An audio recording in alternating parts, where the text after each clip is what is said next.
Hi, welcome to the Mindful Spoon Yoga. Getting ready for our Pick Your Own Adventure Plank Challenge. We are going to talk about how to do a plank, how to modify a plank properly to make it accessible to everyone. Grab your mat real quick and let's go through a couple of different options. Okay, starting with just a regular plank. We will start with your palms under your shoulders and your knees under your hips. So you want to find where your spine is straight and strong. Belly pulls in and your tailbone is trying to reach back towards your heels just a little bit. Hands should be shoulder width distance. Oftentimes people bring their hands in a little bit, and that's going to put a lot of stress on the outside edge of the shoulder. So we want to make sure that the outside edge of your hand is lined up with the outside edge of your shoulder. From here, you'll step 1 foot back, tuck the toes under, and press back through the heel. Pull the belly in strong and push the floor away. We don't ever want to just lock the elbows and hang out. I'm going to keep the elbows soft and the arms wrapped and strong. Stepping the second foot back, you want to keep the spine long and level.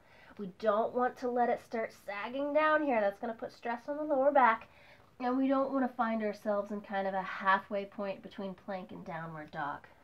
Lengthening through the top of the head and pressing back through the heels. That is your regular plank. Alright, so now we're going to modify it down just a little bit. Make it a little less challenging by bringing the knees down to the floor. Hand setup is the same. Arms are shoulder distance apart, making sure the outside edge of the hand is lined up with the outside edge of the shoulder. When you're pushing the floor away, everything is nice and strong. From your tabletop position, walk your knees back a little bit and let the hips come forward and down until you've got just about a straight line from the shoulders to the knees.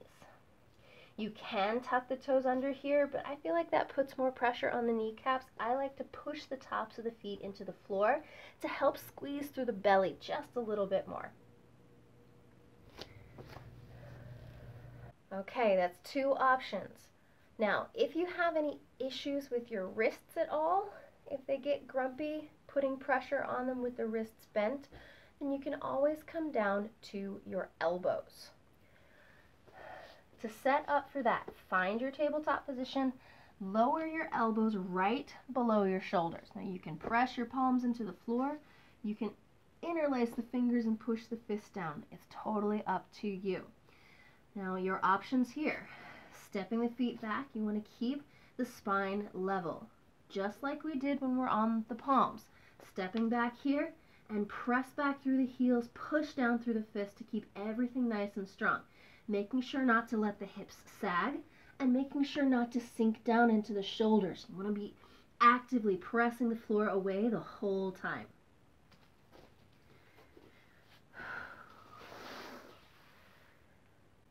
All right, another way that we can modify is by lifting up on the angle of the plank. So maybe you use a chair or a coffee table or a kitchen cabinet, wherever you need to be height-wise to make this accessible to you.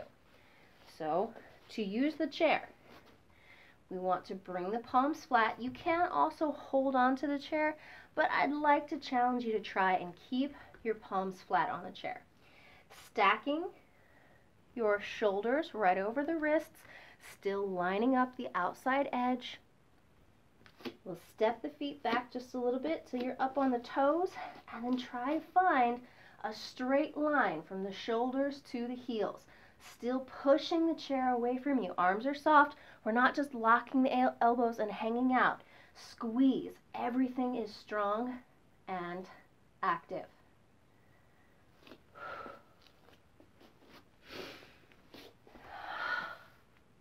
All right. Now that we've talked about the different ways that you can do just a plank, we're going to start to add some modifiers.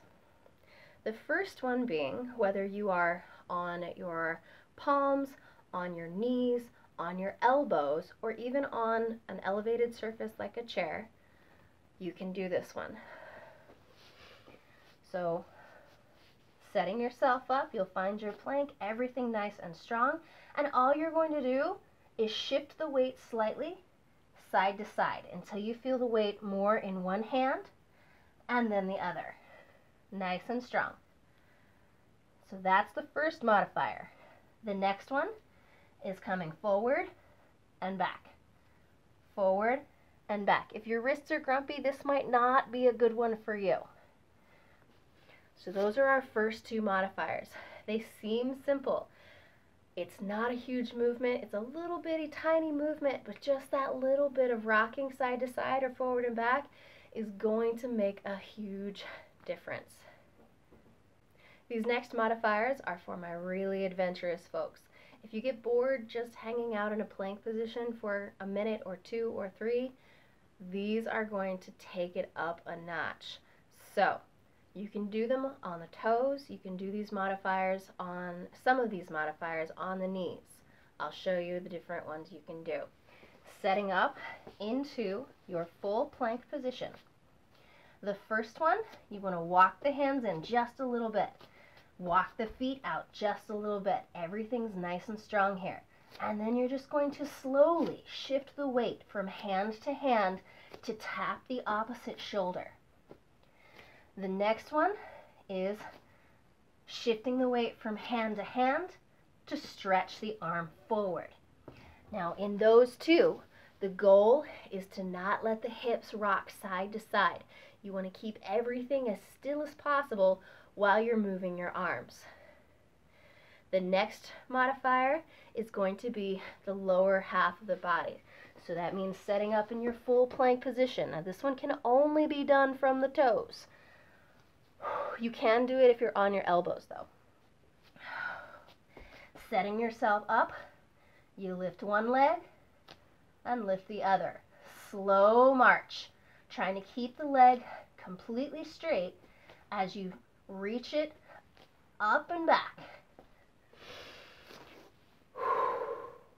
Got one more modifier for you. So this next one is probably the most advanced modifier we have. You can pair this one with any of the upper body modifiers that I just showed you at your own peril.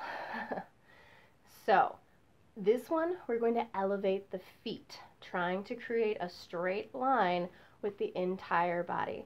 You can elevate the feet onto a chair, or you can start with something lower like a block. If you have something in between, a footrest that's lower than a chair but higher than the block, that might work also. You want to make sure it cannot slide out from under you. Okay? Setting up here. Palms come under the shoulders. Lining up the outside edge of the hand with the outside edge of the shoulder. Pushing the floor away nice and strong. Take a leg, bring it up onto the chair, onto the toes, just like when you're on the floor. Going to lift the hips up into almost a downward dog position. And then take your second foot up onto the chair and let the hips come forward and down enough to line up with the shoulders. Everything is squeezing. You're pushing the floor away. Belly is strong. Make sure you come down with control. Nice and slow once you're done. All right, guys. That's a lot of information. So you can come back to this video at any point to kind of refresh on any of the modifiers you want to try. Make yourself a wish list. You'll want to save the graphic that has the time path that you are choosing, and you can kind of make notes on it of maybe some of the modifiers that you want to try while you do them. Maybe you just want to do the timed holds. That might be enough for you this time, but if you're starting on level 1, you can always extend it out, double the days, triple the days, work your way up, add the modifiers in.